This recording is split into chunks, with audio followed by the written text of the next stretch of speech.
जय गुरुदेव। आजकल बच्चों को पढ़ाई का बहुत स्ट्रेस है। कुछ सिस्टम ऐसा बन गया है, व्यवस्थाएं ऐसी बन गई हैं, माइंडसेट ऐसा बन गया है कि आजकल बस कोर्स की मारामारी है। 95 लाने हैं, 98 लाने हैं, 100 लाने हैं। पहले के टाइम में अगर 60 ले आए तो पूरे गांव में पेड़े बांटे जाते थे, पूरे आस पड़ोस में मिठाइयां बांटी जाती थी। और अब तो 98 आ जाए तब भी सर पकड़ के बैठ जाते हैं कि सिर्फ 98 आए। हालात ऐसे हो गए हैं, माइंडसेट ऐसा हो गया है, प्रेशर इतना बढ़ गया है। और जिस प्रेशर में पीस रहे हैं छोटे छोटे नन्हे बच्चे, जिंदगी के अभी इस पड़ाव पर खड़े हैं, लेकिन टेंशन प्रेशर का बोझ इतना है कि वो छोटे छोटे बच्चे परेशानियों से गुजर रहे हैं, इरिटेट होते हैं। बच्चों की आंखों के चश्मों के नंबर बढ़ रहे हैं, हेडेक रहता है, सर भारी रहता है, मूड स्विंग्स होते हैं बार बार। ये सब बच्चों की दशा, बच्चों की हालत, बच्चों की स्थिति हो रही है, जिसे समझना जानना बहुत जरूरी है। आजकल ऐसे हालात कर दिए हैं कि बच्चा इतना व्यस्त रहता है, इतना व्यस्त रहता है, उसे क्लासेस लेनी है, ट्यूशंस लेनी है, ट्यूशंस पे ट्यूशंस लेनी है, और इतना ज्यादा बच्चा व्यस्त रहता है कि उसे अपने बचपन को जीने का मौका ही नहीं मिलता है। पहले के जमाने में कहा करते थे कि बच्चों को क्या टेंशन, बच्चों को क्या चिंता होती है, बच्चे तो मस्त रहते हैं। लेकिन आज हालात बदल गए हैं, स्थितियां बदल गई हैं। आजकल बड़े और बूढ़े मस्त है और बच्चों की हालत पस्त है।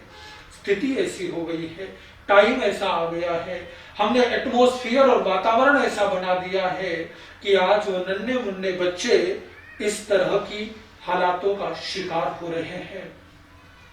इस वीडियो को अगर पेरेंट्स देख रहे हो तो मैं एक रिक्वेस्ट करना चाहता हूं, एक निवेदन करना चाहता हूं कि आप अपने बच्चों को पढ़ने में लगाए। बहुत अच्छी बात है, लेकिन पढ़ाई का बहुत ज्यादा प्रेशर ना बनाए, क्योंकि आए दिन ऐसी खबरें सुनने को मिलती हैं कि पढ़ाई की स्ट्रेस की वजह से, टेंशन की वजह से क्या कुछ नहीं होता है। तो इसलिए मेरी रिक्वेस्ट है आपसे, आप बच्चों को केवल और केवल किताबी ज्ञान में ना लटकाए, केवल किताबी ज्ञान में ना अटकाए, बल्कि उसके स्किल कैसे डेवलप हो, मेंटल के साथ साथ फिजिकल रूप से वो कैसा स्वस्थ हो, हेल्दी हो, उसे स्पोर्ट्स में डालिए, अलग अलग स्किल डेवलपमेंट में लगाइए, ताकि उसके जीवन का संपूर्ण विकास हो सके, वो अपने टैलेंट को निखार सके, अपने टैलेंट को उभार सके। सिर्फ किताबें पढ़ाकर बिठा दोगे तो कुछ नहीं होने वाला, लेकिन अगर उसके टैलेंट को उजागर होने का मौका दोगे तो बहुत कुछ हो सकता है और वो बहुत कुछ बन सकता है। इस बात को लोग समझ रहे हैं, और आप जितनी जल्दी समझ लेंगे उतना ही बेहतर होगा, उतना ही अच्छा होगा। याद रखिएगा, आपके बच्चे को कंप्यूटर नहीं बल्कि अपनी जिंदगी का कमांडर बनाइए। कंप्यूटर वो होता है जिसमें इंफॉर्मेशन फीड की जाती है, लेकिन कमांडर वो होता है जो अपने निर्णय खुद लेता है। तो बच्चे को कंप्यूटर मत बनाइए, केवल इंफॉर्मेशन स्टोर मत कराइए, बल्कि उसे कमांडर बनाइए, ताकि वो खुद इंफॉर्मेशन को जन्म दे सके और खुद अपनी जिंदगी के निर्णय ले सके। अस्तु, अब मैं बात करूंगा कि बच्चों की जो स्थिति है उस स्थिति में सुधार लाने के लिए मेंटली, फिजिकली हर रूप से वो स्वस्थ रहे, बढ़िया रहे, अच्छे से पढ़ाई कर सके, कैसे दिमाग तेज हो, दिमाग को तेज करने के लिए, आंखों को स्वस्थ रखने के लिए क्या कुछ करना है, वो सारे टिप्स आपको देने जा रहा हूं। कुछ बातें और कुछ टिप्स अब ऐसे देने जा रहा हूं जिनको अगर आप बच्चे से करवाएंगे, और अगर आप देख रहे हो, अगर आप इन्हें करोगे तो आपको बहुत ही गजब का फायदा होने वाला है।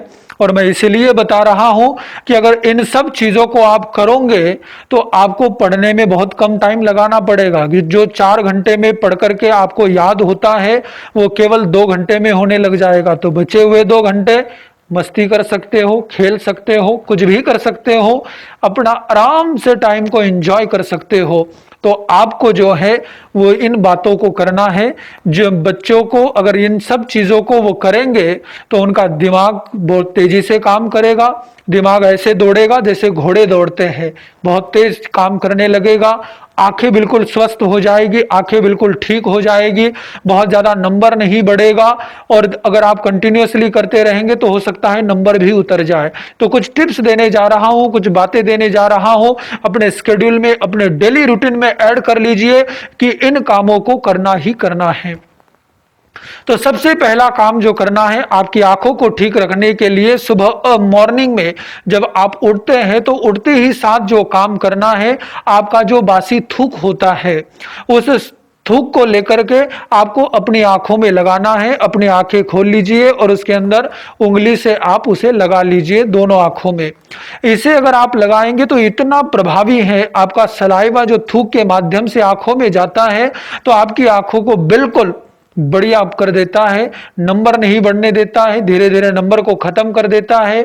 आंखों पे स्ट्रेस पड़ता हो, आंखों में कमजोरी लगती हो, थकावट लगती हो, इन सब चीजों में धीरे धीरे आराम मिलने लगेगा। और भी उपाय बता रहा हूं, लेकिन ये पहला उपाय है, ये सुबह उठते ही साथ आपको करना है।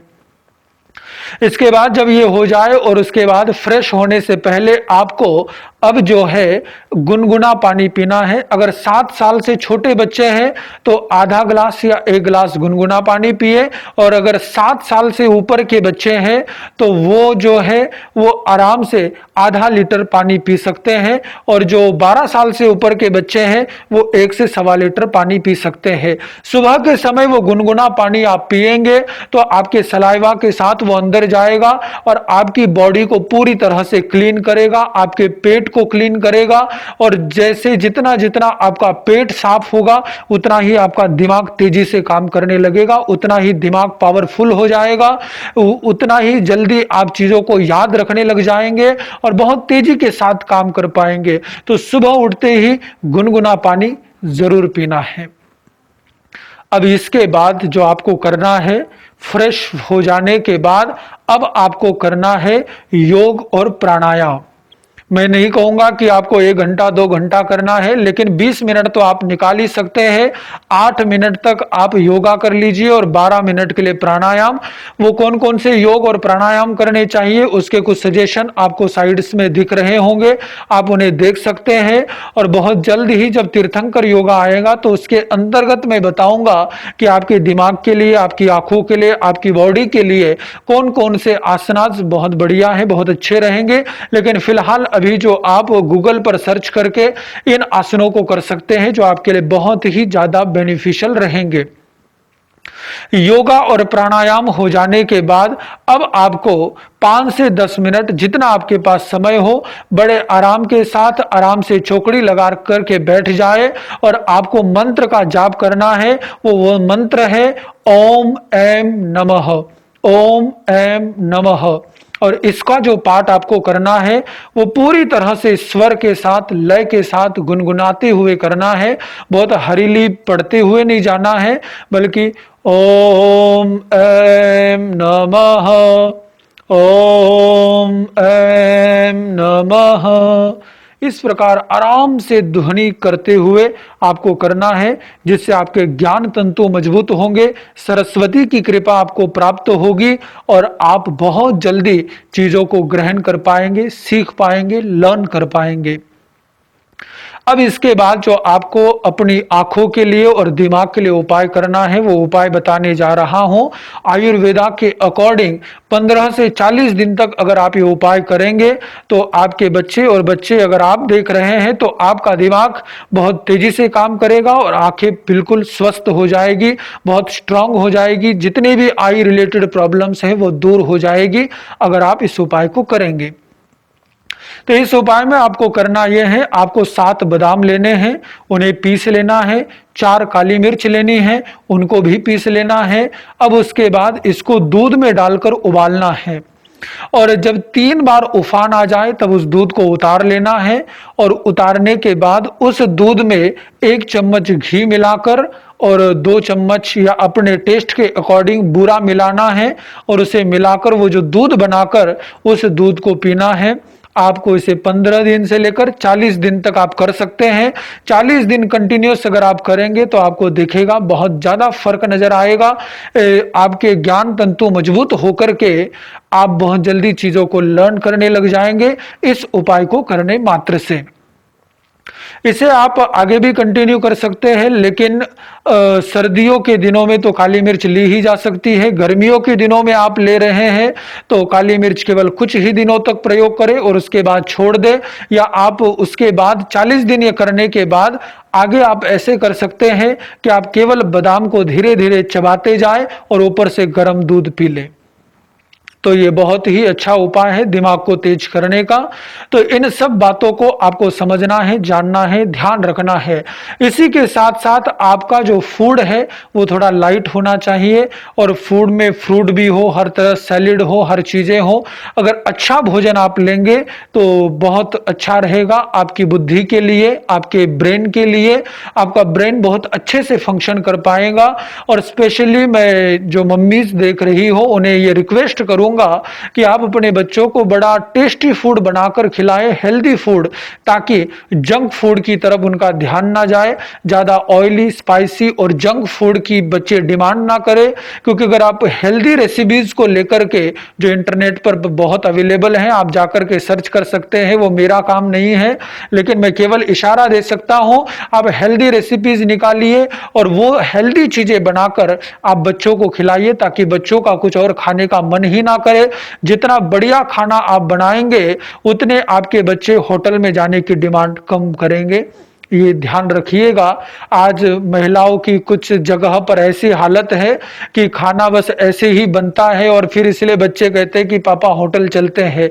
आप घर पे ही होटल जैसा एकदम टेस्टी खाना बनाइए तो क्यों होटल में जाने की बात आएगी, क्या होटल में जाने की आवश्यकता रह जाएगी। तो हेल्दी रेसिपीज बनाएं। आजकल तो हर चीज के विकल्प आ गए हैं। अगर पिज्जा भी खाना है तब भी हेल्दी पिज्जा बनता है, बिना वो चीजें डाले जो बॉडी को खराब करती है, आप घर पर बना सकते हैं। तो अच्छा फूड बनाए, अच्छा खाना बनाए, अच्छा आहार बनाए और बच्चों को खिलाए। और इन सब चीजों को अगर आप बच्चों से करवाएंगे तो डेफिनेटली उनका ब्रेन बहुत अच्छे से फंक्शन करेगा, आंखों की प्रॉब्लम्स दूर होंगी और आपके बच्चे पढ़ाई में बहुत अच्छा कर पाएंगे। आज केवल इतना ही। ओम शांति।